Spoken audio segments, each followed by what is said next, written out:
Hi guys, and welcome to another episode with me, Reynold Panada, on the couch. We'll be interviewing, as usual, a few interesting individuals, and joining me today is Bennie. Bennie, welcome. Hey, welcome. Thank you.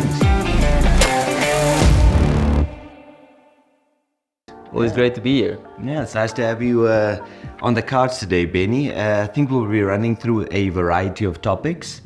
We touched base earlier with your partner just regarding the space and having started your own business, and it's always nice to have more than one perspective. So how was it for you starting a business completely from scratch?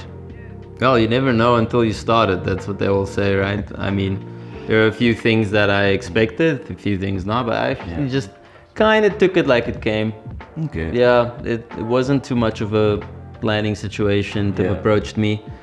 He was a photographer back then, and he approached me, and he wanted to get a more stable income. I was doing some other side jobs at the time. Yeah. So I was around and about town. Okay. Got to know town and improve on other skills. Yeah. But other than that, then he approached me, and I made a few amateur videos.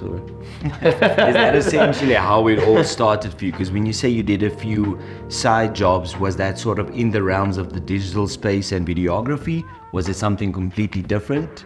Yeah, no, look, I was just like a general lackey, car driver, driving things around, picking up cement from Agra, like those things. Yeah, for like a year. Then I got English teaching. Nice.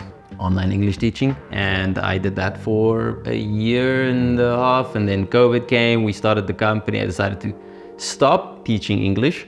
Yeah. And then COVID came, and then I was like, all right, okay, I'm just going back to that. Gotta find something else to do. Find something else to do. But I think the company went pretty strong through COVID, so that was at least good. Yeah, no, it's a very cool space to be in, and I mean, considering I've been watching you work for like the past few months, and that's concerning. Yeah, well, all the good stuff though. But especially in like that videography space and the editing part, we use a variety of platforms. In this case, where you, for instance, use like DaVinci. How did you become faster and better at using that platform? And especially for videography specifically, how did you sort of like practice your skill to get to where you are today? That's a good question. So I think a lot of people kind of autopilot some things.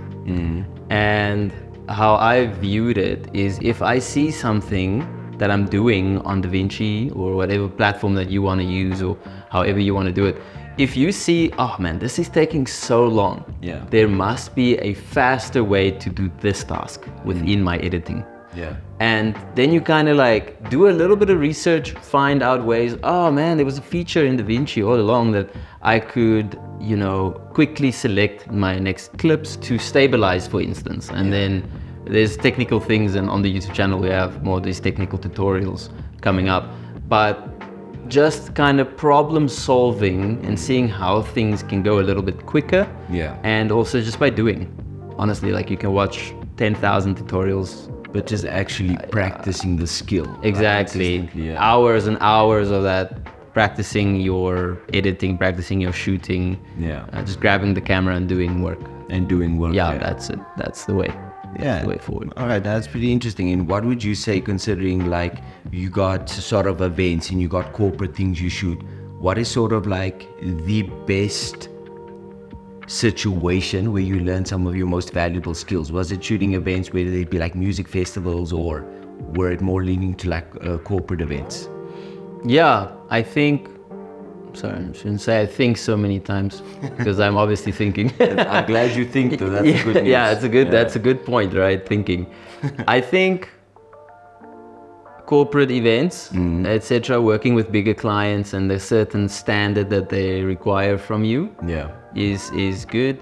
I'd say which one I like the most. I think it's pretty broad. I don't mind everything to do with video. It's fine if I'm shooting interviews for the whole day. I'm shooting interviews for the whole day, make the best I can do out of that situation.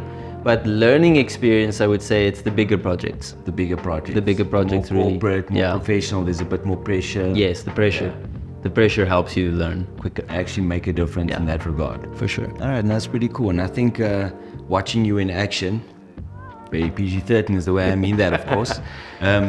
We've seen you do this lean move, so ideally, I think for a bit of a fun aspect, stay tuned for the clips where we'll see Bennie lean. How did you get into that space and that lean? Is it something you trained for? Is it something you kind of just felt like, oh, it's always a great camera angle shot?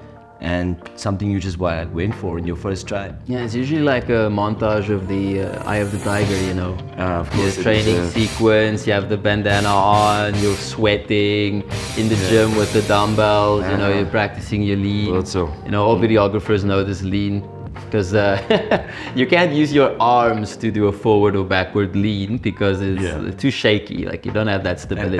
But if you move your entire body, you know, and sometimes I alternate left leg, right leg, just to make sure my thighs and quads are not quad size, yeah, exactly. Important stuff. Yeah, that's how you get into it. Every videographer needs to use it. It's just how it is. No, that's pretty good. Well, yeah, I think for this episode, Bennie, thanks for joining. And yeah, we always keep it nice and sweet, short and sweet. So yeah, thanks for joining today. And yeah, hopefully we can have a few of the future episodes where we dive into a bit more detail with regards to what you do. No, for sure. Thank you very much for having me on the couch.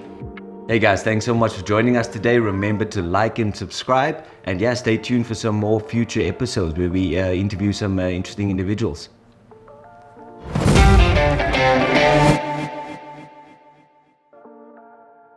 I feel like I shouldn't have thumbs up. I feel like these bloopers can be included to be like, Yeah. like and subscribe. Bad camera. For this camera. Yeah, and I look in both. Yeah, guys, thanks so much for joining us. Remember to like and subscribe. And scribe. Like write and subscribe. down calligraphy. Yep.